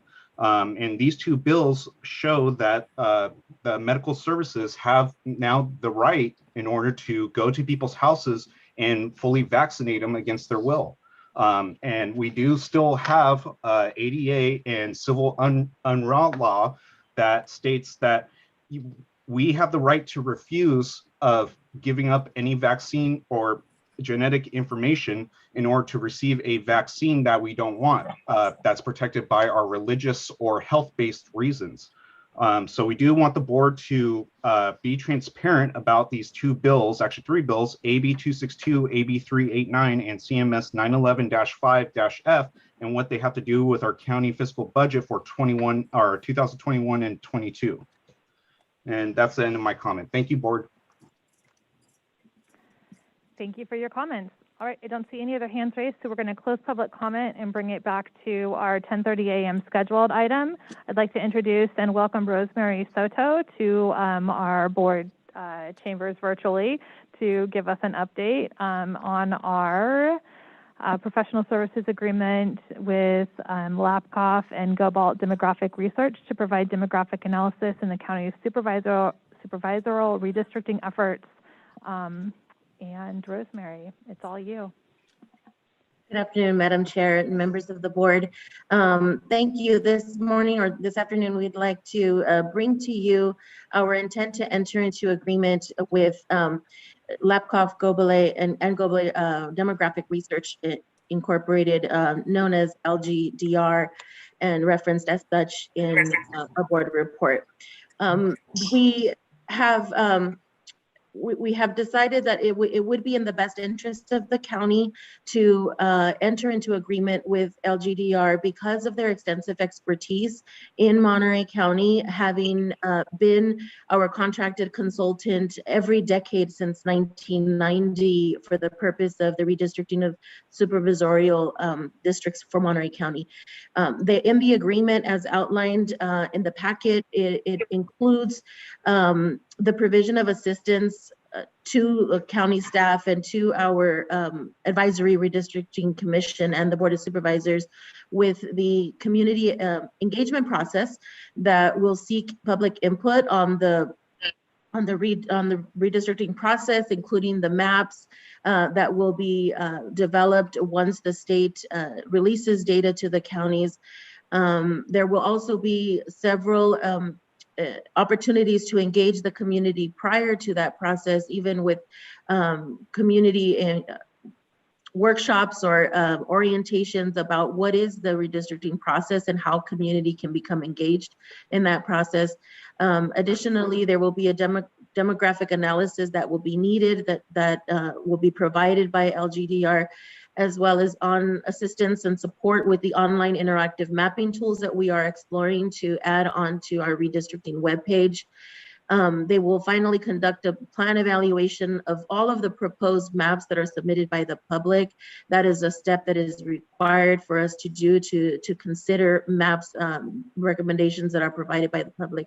And again, ultimately providing assistance with and support to the Advisory Redistricting Commission and prepare the final plans that will be presented to the Board of Supervisors for adoption and ultimately submitted to the state by December 15th, 2021, which is the deadline for us to submit all of our mapping. And at this time, what we know is that we are committed to providing a minimum of 2 public meetings in each of the supervisorial districts, whether they be virtual or in person, or perhaps a hybrid of the two formats. And we have included in this agreement enough funding to cover the cost of up to 20 meetings or workshops. They might be one or the other throughout the county.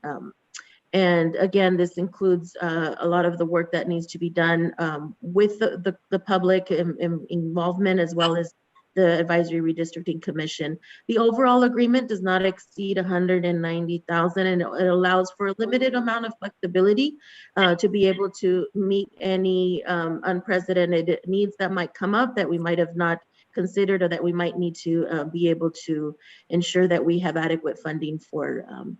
And so at this point, I'll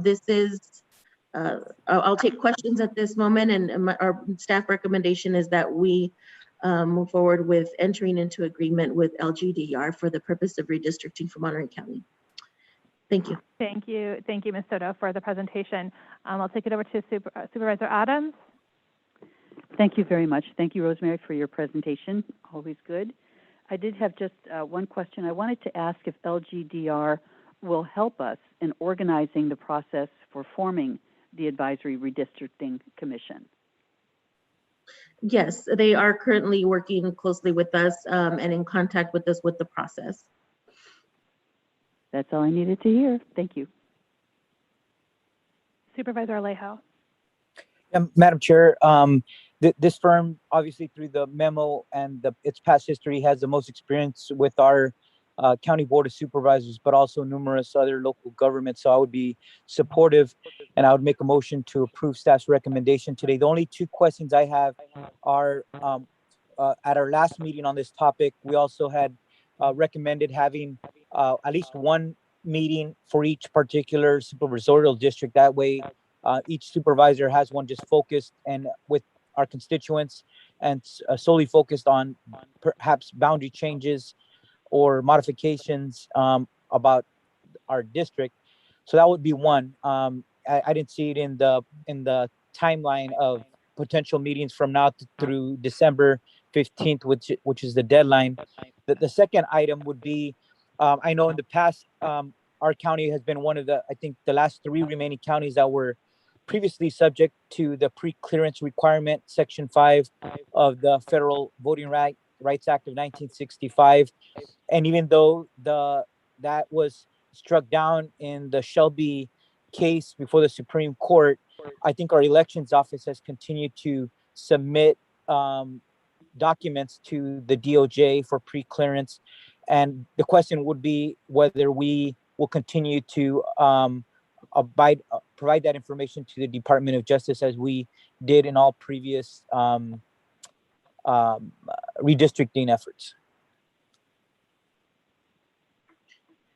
Supervisor, I don't have the answer to that question. I will have to come back to you at a later time, or perhaps offline if possible. I do not know the answer to that question.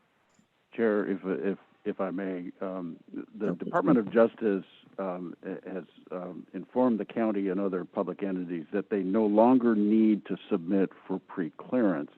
However, Supervisor Alejo has said the county has still done so, more or less in an abundance of caution, just in case there was some issue with the county's electoral process that the Department of Justice should be aware of. In my opinion, it would be a policy call for the board to decide should we continue to file with the Department of Justice as we have done for the past, I don't know, what is it, Charles, 6 or 7 years, I think, since the DOJ said no more pre-clearance necessary. So it would be a policy call for the board to say, yes, please continue to file with DOJ. I don't have my notes in the contract in front of me, but I do have my notes, and if I recall correctly, the contract did state that they would work with the CEO's office on pre-clearance issues. Rosemary, can you confirm that that is in fact in the contract? Sure, let me go ahead and pull it up. And I do know that Jean Gobele is on the line with us. If you have a quicker response to that, please do feel free to, if you can unmute Jean Gobele. Is Jean on the? While you're doing that, let me just also interject here that you know, a lot of the pre-clearance work is done with our registrar of voters as well as county council, and I know that Ms. Gobele has also worked a lot with Marguerite Leone of Nielsen Merkshimer, who has advised the county over the years on pre-clearance issues, and you know, if it's the board's desire to make sure that we submit for pre-clearance, which I suspect it would be, that or at least submitting it to the Department of Justice, I think we can get that accomplished between the work of with Ms. Gobele and her firm, as well as county council and the registrar of voters. Yeah, I would be supportive of that. Just want to express that early on. I know that's a decision we can make later, but just wanted to express that in the spirit of the Voting Rights Act as we wait for Congress to pass the new version of the new amendment of the Voting Rights Act. In the meantime, we could continue to comply. I'd be supportive. And the last thing, Rosemary, was just getting in those extra district meetings into the schedule so that we have that more focused conversation within each district. Thanks. And two more things, Madam Chair.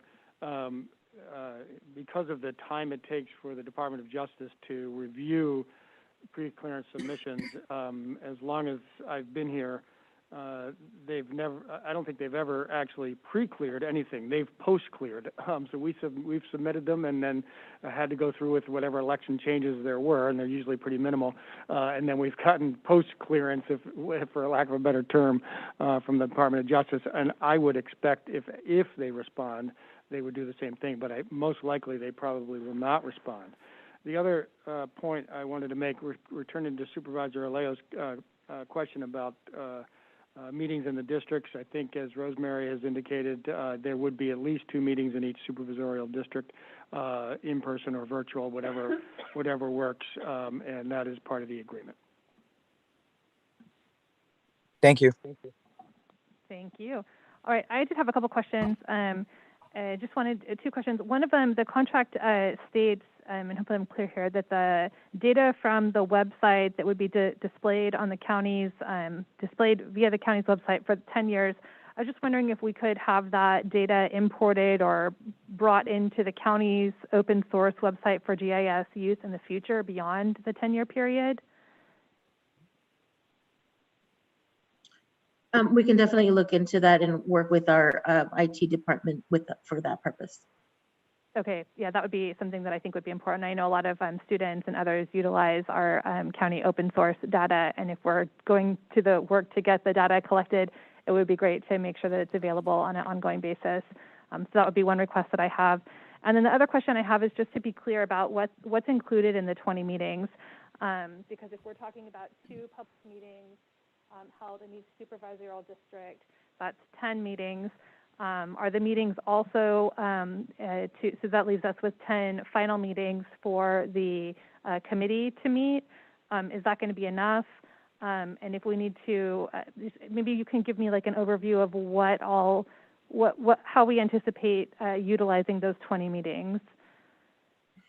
Yes, Madam Chair. So in the process, once the data is released, we will have a very limited amount of time between the adjustment that is released in October, and between that time and the time that we have to to prepare and finalize those recommendations for the new mapping.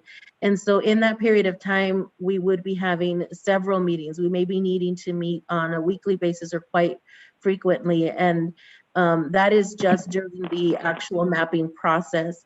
Prior to that, we want to include some of those orientation or prep meetings with not just the advisory commission, but also the public.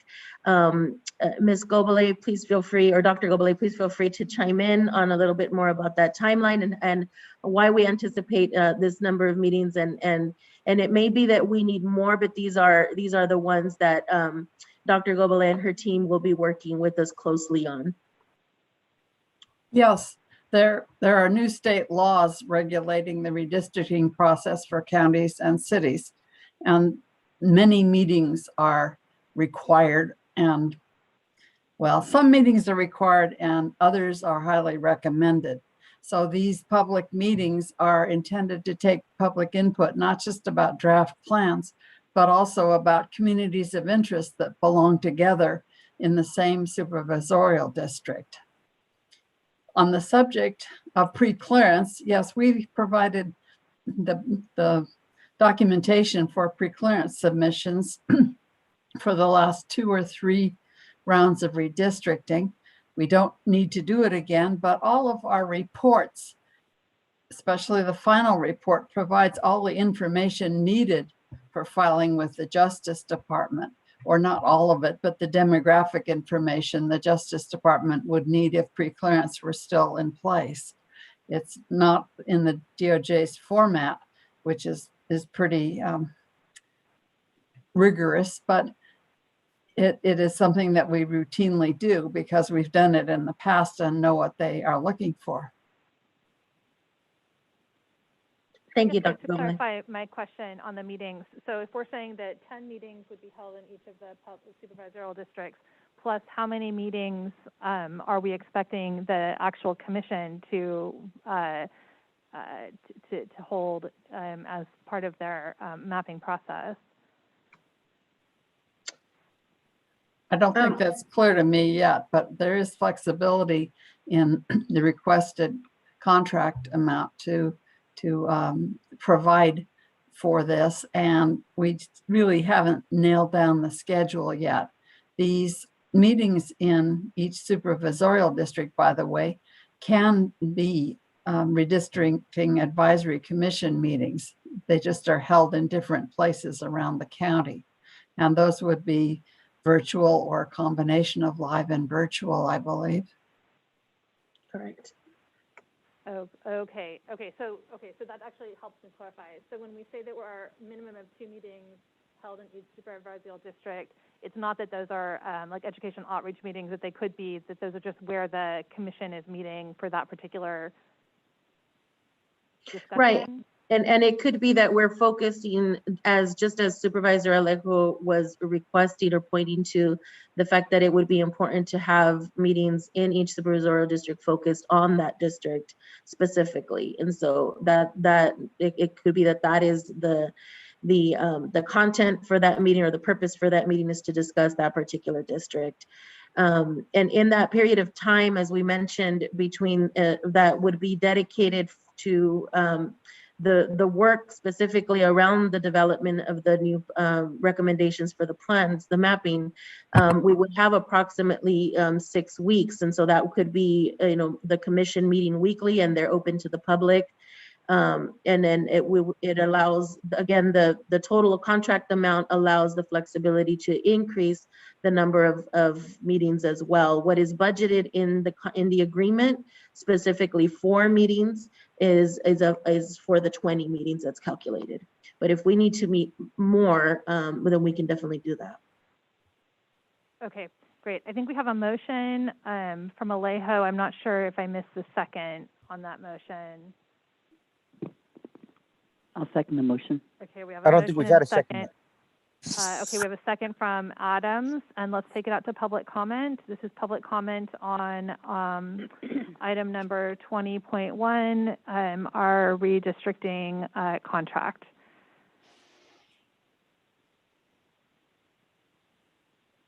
I'm not seeing any public comment. I'm going to bring it back to the Board of Supervisors for a roll call vote. Actually, Supervisor Alejo, you have your hand raised. Was there Madam any final Chair, comment?